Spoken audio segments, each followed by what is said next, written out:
What's up, everybody? It's your favorite Maxell's favorite nerd, or were you a Memorex guy? To me, it depended. I flipped back and forth. Doesn't matter. But today we are looking at the Robot Paradise, Laserbeak, Ravage, and Rumble. This is to accompany their Soundwave and Frenzy that was released earlier last year, or I guess I should say late last year. And we're gonna start off the year with these guys, so hopefully they're good. We kind of already know what's up with the Rumble. We'll show the reverse transformation of that. The other two will show the forward transformation. I got these from Nick the Toy Guy. His contact info is in the description. He's a gentleman, a king among men when it comes to this stuff. Good, solid dude. Hit him up for future releases, or maybe even for these guys. Tell him Skully sent you. Anyway, let's get on with the show. But in order to do so, we need to start with accessories.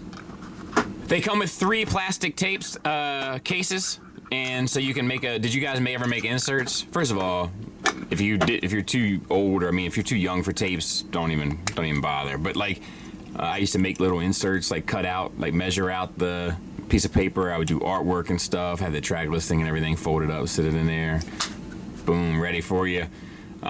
Anyway, you come with 3 of those, and they'll fit in them just fine. Rumble comes with 2 additional heads, Happy Rumble Face and Angry Rumble Face. If I had a nitpick, I would say that I wish that the red paint kind of connected to the top of the helmet. There's like a thin line of it, but it's so small and you probably won't see it from most angles and stuff once you have it on a shelf. But, you know, if I had to be objective about it, that would be an issue for me. We have 2 pile drivers for Rumble to match those frenzies, and we have the metallic blue that looks fantastic, and the darker metallic blue, which also looks fantastic, and great sculpt work specifically at the bottom. Stunning stuff. You can unclip this, memory serves. How do you do this?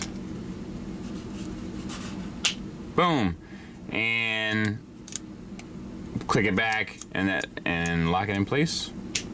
Yes. This is pretty well done, I think.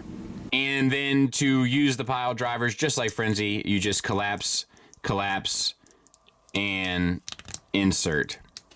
You know, and then you can kind of still have that hinge if you so desire. And I just want to do this again because it's good fun. He also comes with the 2 guns.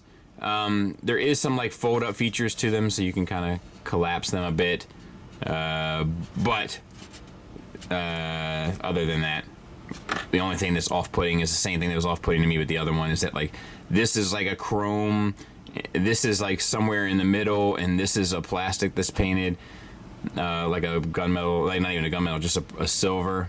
I don't know, not how I would have done it. I would have done it all chrome or all silver, one or the other. You can have them stored in tape mode if you so desire. I used to as a kid. I don't know. He'll hold that with the kind of C-clip, like clipping around the front of his hand. Not the most elegant, but it works. And obviously, since it'll plug in tape mode, it'll also plug in robot mode for that look.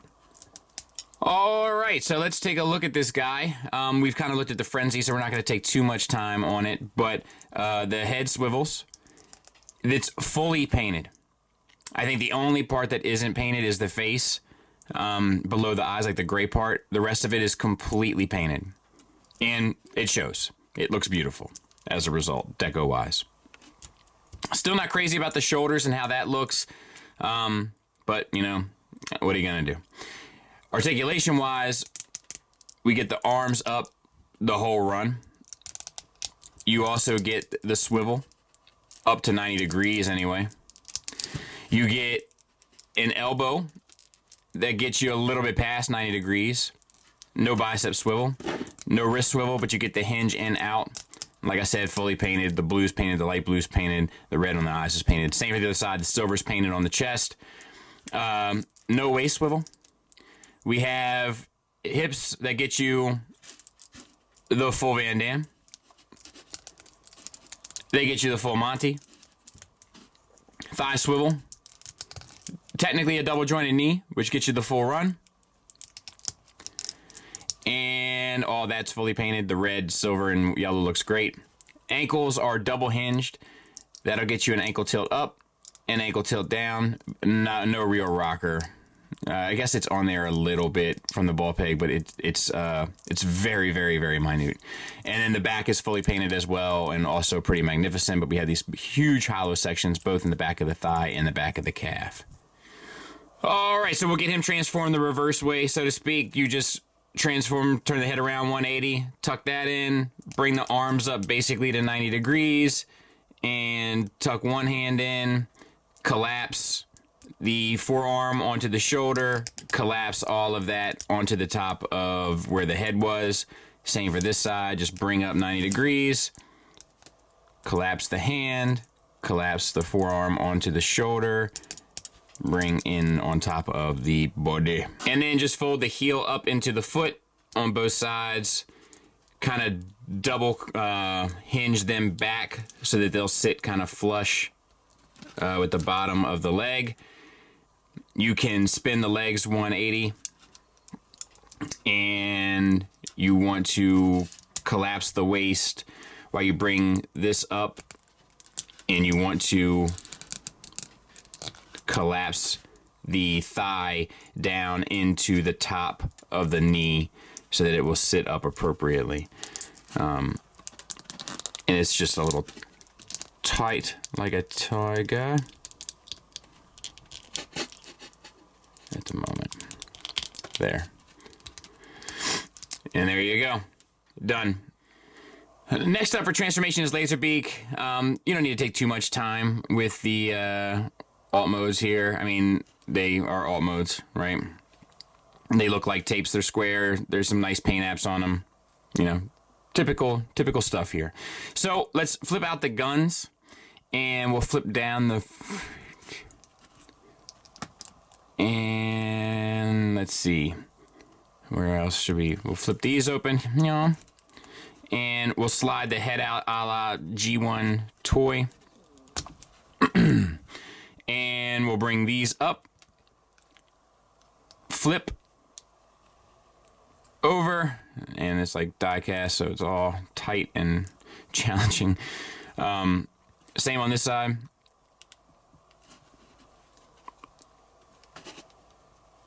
Flip up and over. Tuck the gun up as you do so. They should be on the other side though, right?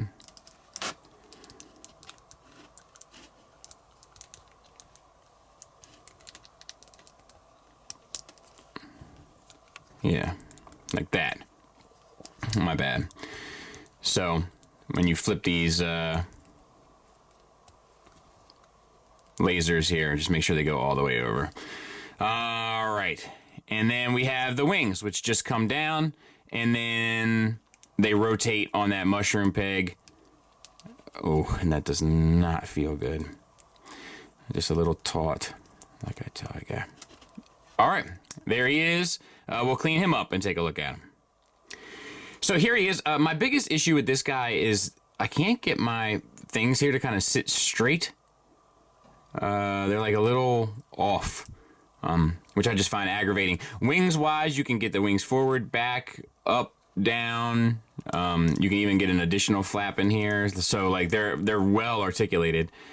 The neck pivots up, down, and then the head is also on its own hinge.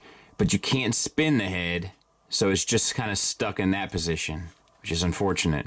The eye is painted. Actually, it's all painted. It looks great. The paint apps on these things are fantastic, and the metallic paint looks fantastic as well. And then we can flip this up. We get a tool. Hold on. You can flip that up. I had to get a screwdriver to do it. Like my spudger wouldn't work. So if that's important to you, you can do that. The feet can swivel and hinge up and down, so that's a little bit of articulation as well. I like this guy a fair bit, to be honest. I'm going to compare him with my Takara one, but I might swap out my Takara one. We'll see, because I basically have a second set now, so I don't know what I'm going to do. But yeah, I do worry about kind of some of the die-cast elements of this over time, but that's maybe a conversation for final thoughts. There's also a small peg on the bottom, or on the forearm of Soundwave, or the acoustic wave, that will peg into the foot of Laserbeak. But it's a tight little fit, and it's fully painted, so expect that could cause a potential issue as well. here is the buzzsaw mode with the Fans Toys Laserbeak mode. I like the kind of the proportions of the Fans Toys one better. And I like the wings, the wingspan better. I just think it's kind of more intimidating, but I like the way these laser guns line up a bit better than this one. But, yeah, I mean, not a huge difference between the two, but I definitely prefer the Fans Toys over the Takara in that regard. And lastly is Ravage, and here's the tape mode. And I guess I should show you for just the sake of it. There it is next to Tiger Tracks. But yeah, I think it does probably the worst job of being a tape of all of them, but Ravage is always the more complicated one to pull off, right? So, flip the head out. The little feet are connected to this tail. They plug in, so untab that. That will allow you to flip the tail out. The weapons here, like the side missiles, they double hinge down. And the whole flank, like the hip of the cat, kind of folds out on a double hinge, and then the feet and legs unfurl, as it were. Same for this side.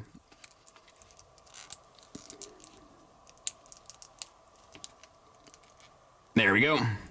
Down, down, and we gotta fix these guns because they need to sit flush, and I'm putting a lot into that, so maybe I gotta have it up like this. Yeah, there it is. And then fold it down. Don't break yours. Don't be like me. Be better than me. That's what I tell my kids. All right, and then you can fold the little fin out. And then the front hips split. They come out on a double hinge and fold all the way up to the top. And then this piece, if you can see it, will flip around and grab on to the arch in the back. Same on this side.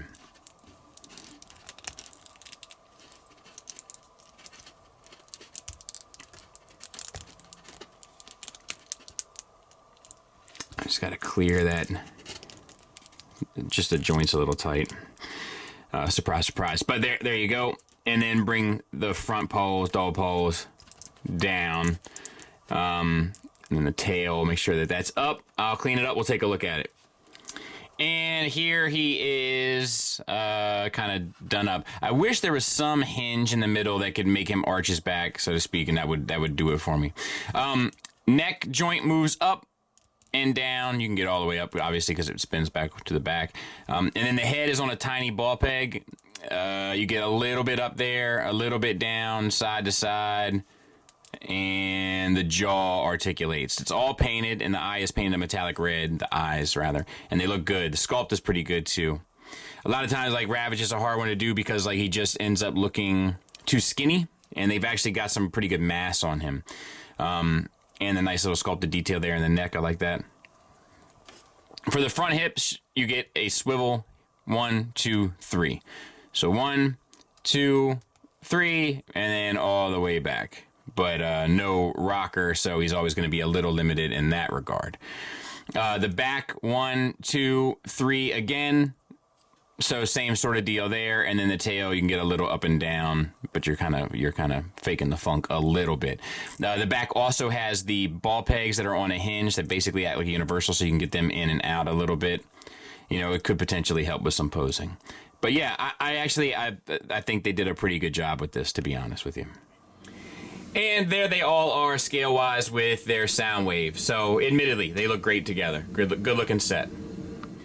Final thoughts-wise, we'll start with the negatives. For Laserbeak, my main negative is I wish we had a little bit more articulation in the neck to head. I also wish that I could get the lasers on his back to kind of sit more in line and not be crooked. For Rumble, it's really the arms. I have a lot of issues with that mold in general, but the arms are a little wonky. They don't look quite right. On top of that, the back of the legs are completely hollow. On top of that, you don't really get the ankle rocker to get a lot of the motion out of the legs. It's just not my kind of favorite mold in general, and I wish there was a waist swivel as well. There's just a lot wrong with it in in my opinion, in regard to kind of functionality. And the Ravage, I actually think is pretty good. I wish it had an ankle rocker also for the paws, dog paws. But in the little like see-through spot in the rear of the hips is a little unsightly. But overall, like I think this is without a doubt the best in scale Ravage tape ever made. So I'm really just nitpicking for that one. And then overall, there's a lot of die cast in this. I'm not sure how these joints are going to hold up over time. On top of that, like my hips and my frenzy are already beginning to fail.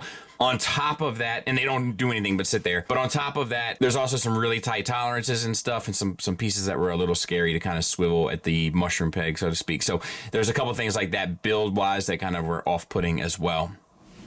Positives-wise, they're all painted beautifully. The materials feel great. The forward-facing sculpts of all of them are well done. I really like the Ravage and Laserbeak specifically. The builds are good, and just to give you a real quick, like, that's how this leg is now. Like it's just a floppy Floptopus Prime, Floptimus Prime. But